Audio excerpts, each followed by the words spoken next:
그런 장 시작하겠습니다. 먼저 기도하겠습니다.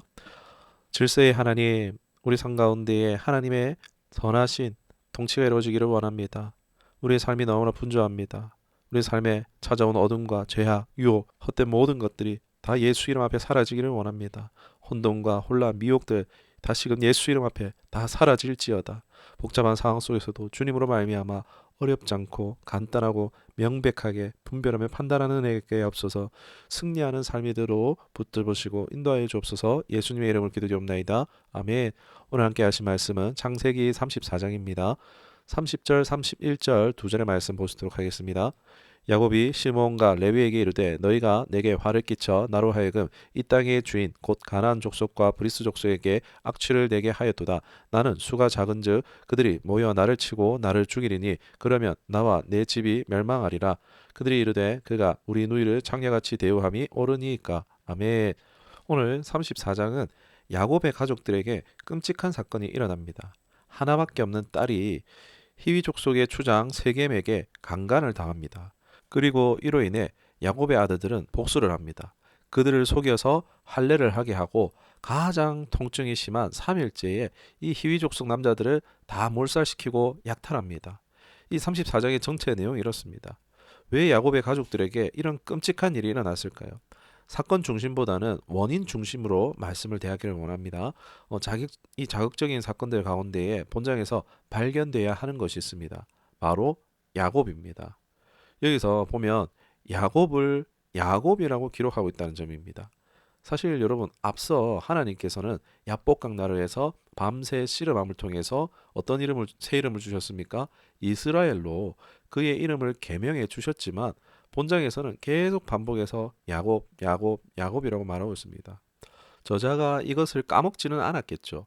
하나님의 은혜를 잊고 몇 번의 죽을 고비를 넘어서 이제는 온전한 축복으로 들어가는가 싶었는데 다시 그는 이스라엘이 아닌 옛사람 야곱으로 돌아간 것을 성경은 우리에게 말해주고 있는 것입니다.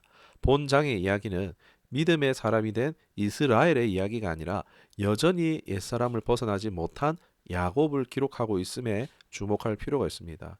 이 이야기는 33장 후반부부터 시작됩니다. 야곱이 세겜 성읍으로 가서 땅을 사고 거기서 제단을 쌓고 하나님이 이스라엘의 하나님이라 이름합니다. 보기에 뭐 별 문제가 없어 보이는 내용이었죠. 보통 같으면 뭐 제단을 쌓고 나면 하나님이 뭐라고 언지를 주셨을 텐데 그런데 33장 말미에 보면 그런 기록이 없습니다. 사실 야곱이 향했어야 하는 곳이 어디입니까? 베델입니다. 베델. 창세기 28장에서 이 여정을 출발할 때에 기적적으로 만나 주신 하나님께 내가 이곳으로 돌아오면은 11조를 하겠다라고 하면서 서원하였던 곳입니다. 그러니까 곧장 가야 했던 곳은 베델이었습니다. 약속의 장소입니다. 그럼에도 야곱은 세겜에 사실상 정착해버리고 맙니다. 앞서 아브라함이나 이삭이 언약을 벗어났을 때만 보아도 하나님께서는 어떻게 하십니까? 침묵하실 수밖에 없었습니다. 혼내거나 책망하지 않으셨습니다. 야곱이 베델로 가지 않음에 언약을 깨뜨렸고 하나님은 야곱이 가나안 온 지 7년 가량 되었지만 침묵하실 수밖에 없었습니다. 하나님이 침묵하시는 것 같을 때 즉시로 우리가 자신을 돌아보아 점검하는 것이 필요합니다. 침묵이 정말 무서운 것입니다. 이 아브라함과 이삭의 부인이 이방 땅 그곳 왕이나 사람에게 범해질 뻔했을 때에는 하나님께서 침묵을 깨뜨리시고 강권적으로 구원해 주는 것을 볼 수 있었지만 지금 여기서 디나에게는 그렇게 하지 않으셨습니다. 앞서 사라나 리브가는 아브라함과 이삭의 아내로서 언약 백성의 한 몸이요 구원에 차질이 생기지 않게 하시고자 강권적으로 역사하셨던 것입니다. 비상섭리입니다. 그러나 야곱 이후 구원의 계보는 누구를 향해 갑니까? 유다 자손을 통해서 이어지기 때문에 뭐 디나에게는 뭐 사라나 리브가가 구출받은 것 같은 그런 일이 일어나지 않았다라고 할 수 있습니다. 언약 안에 있는가 언약 밖에 있는가의 그 차이입니다. 그래도 하나님이 좀 도와주시면 안 되나 싶은 마음도 듭니다. 그러나 하나님이 도와주실 수 있는 명분이 없는 것입니다. 왜요? 야곱조차 지금 약속에 벗어나 있기 때문입니다. 여러분 하나님과 우리의 차이는요. 신과 피조물의 차이요. 완전한 성과 죄인의 차이인데 그 간격은 하늘과 땅보다 더 큰 간격입니다. 이를 연결하고 있는 것은 오직 하나님의 호의로 주신 언약뿐입니다. 이 언약으로 연결되어서 우리가 혜택을 누릴 수 있었던 것입니다. 그런데 이 언약을 벗어나 있는 것은 너무나 안타깝지만 어쩔 수 없는 것입니다.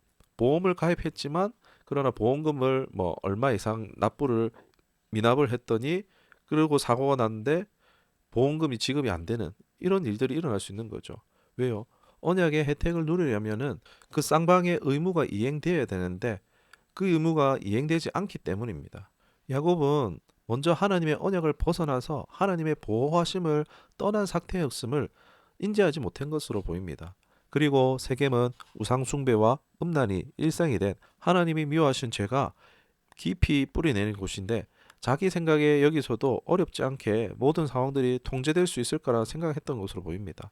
하나님의 뜻과 의도는 상관없이 말입니다.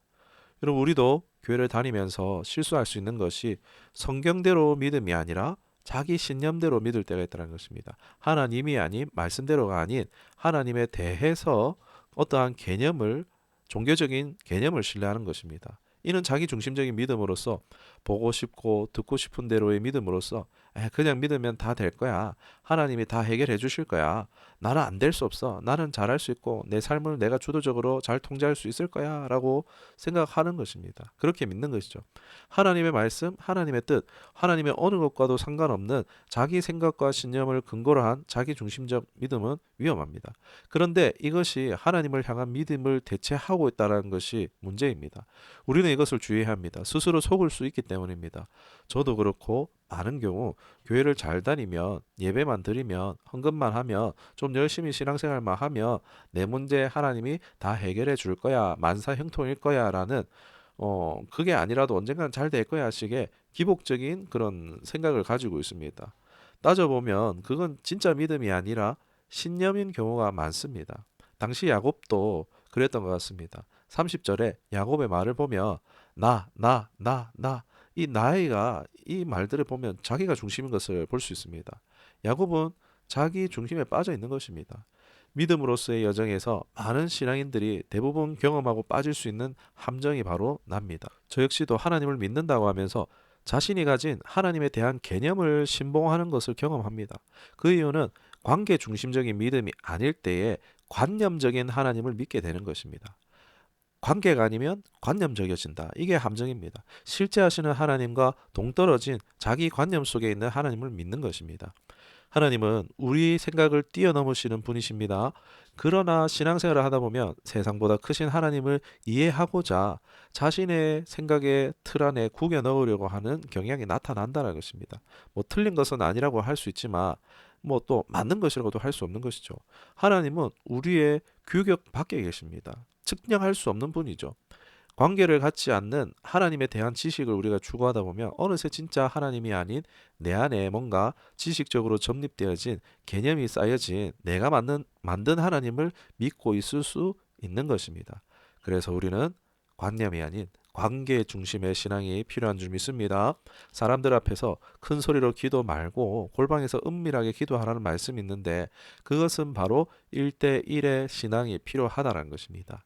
야곱은 하나님과의 바른 관계에 있을 때 믿음의 족장다운 면모를 보였다가 곧바로 어떻게 됩니까? 하나님과의 관계가 틀어졌을 때 코드가 맞지 않고 주파수가 맞지 않음으로 인해서 하나님과 점점 멀어져 갔고 결국 이런 재난과 같은 상황을 만나고 말았다라는 것입니다.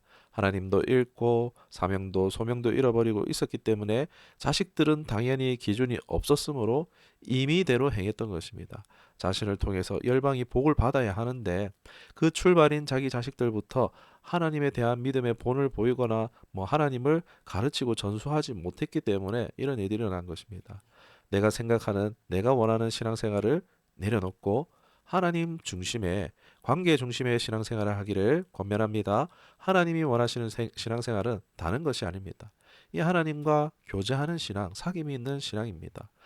바른 관계 안에서 성장과 언약 안에 축복이 경험되어지시는 은혜가 있기를 주님의 이름 축원합니다. 기도하겠습니다. 살아계신 하나님 아버지 은혜 고맙고 감사드립니다. 하나님 야곱이 이스라엘이라는 놀라운 이름을 받았음에도 불구하고 다시 야곱으로 돌아가는 옛사람의 자기중심적인 사람으로 돌아가 안타까운 상황을 마주하는 것을 봅니다. 하나님 우리가 은혜 가운데 있을 때에는 하나님을 너무나 좋아하고 가까이 하지만 그러나 어느 순간 내 중심, 내가 살아왔던 방식을 쫓아서 살아가는 순간들이 있습니다. 그러면서 어려움을 겪는 마치 야곱과 같은 이러한 상황을 겪을 때가 있음을 고백합니다. 우리의 어리석음을 용서하여 주시옵시고 하나님을 추구하는 하나님과 사귐이 있는 하나님과 늘 교제하는 말씀과 기도로 교제하는 우리의 삶이 되도록 성령님 붙드시고 인도하여 주시옵소서. 예수님의 이름으로 기도드리옵나이다. 아멘.